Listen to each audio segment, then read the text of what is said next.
This is not financial advice. This is not legal advice. This is for educational purposes only. Everything I say is my opinion. Please don't make any financial decisions based on anything that I say in these videos.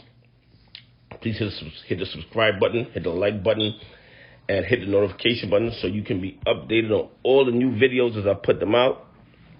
As you can see, the DOJ announces a tougher stance on corporate criminal enforcement.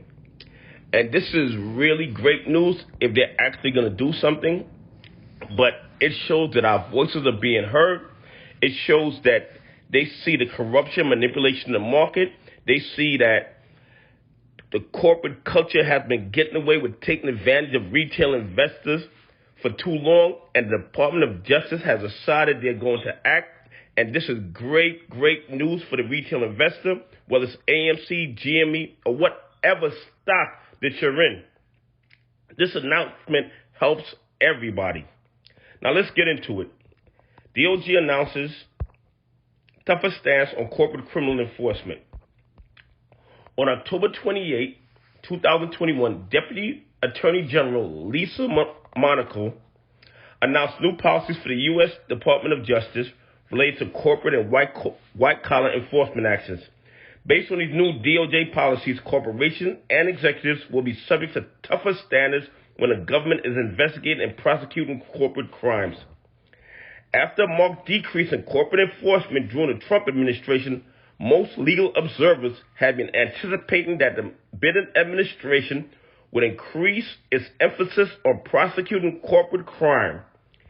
In her remarks at the ABA's 36th Annual National Institute on White-Collar Crime, DAG Monaco signaled that the Biden administration is in fact prioritizing the prosecution of corporate crime, and DOJ is focused on holding accountable corporate wrongdoers and their executives. The new DOJ measures announced by DAG Monaco include cooperation credit. For a corporation to receive credit for cooperating with a government, it must disclose evidence of all individuals involved in or responsible for the conduct under investigation. This is great news. Certain hedge funds must be shaking in their boots right now.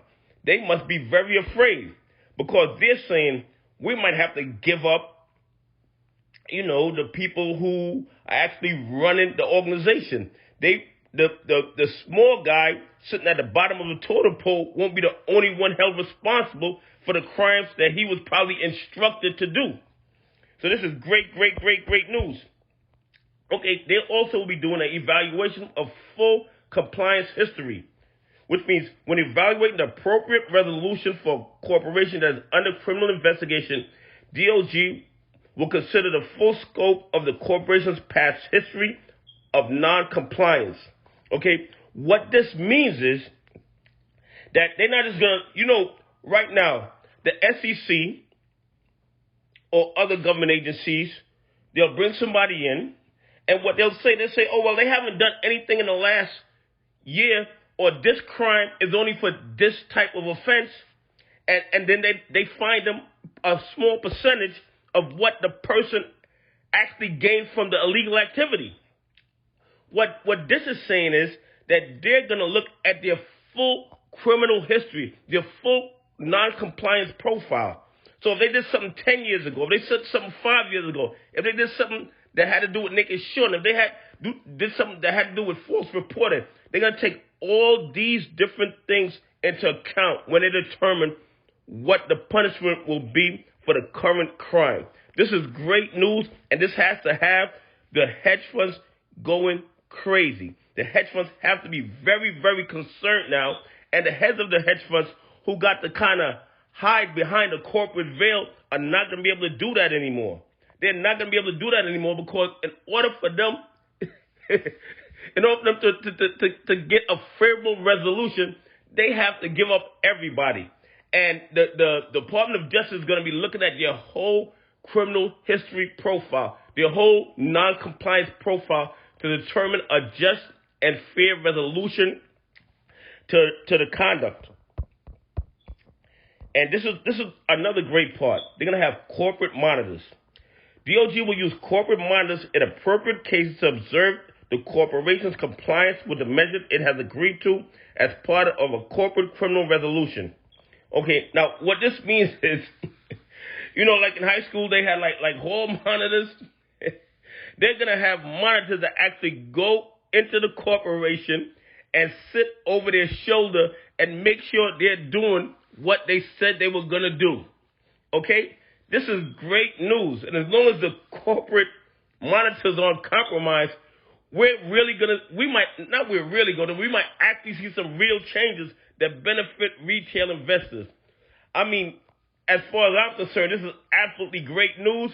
I believe this helps the retail investors, not just the AMC investors, not just the GME investors, but all retail investors. And I believe this is a step in the right direction. We, as retail investors, we've been letting our voice be heard. We've been showing how upset we are with the status quo. And I believe that the Department of Justice is hearing us. And I believe that they want to do something. They want to make changes. They see the corruption, they see the manipulation, and they want to see changes. Anyway, please leave some comments. I'd like to know what you think about this. Subscribe, hit the like button, hit the notification button, so you get all my updated videos. Have a great day.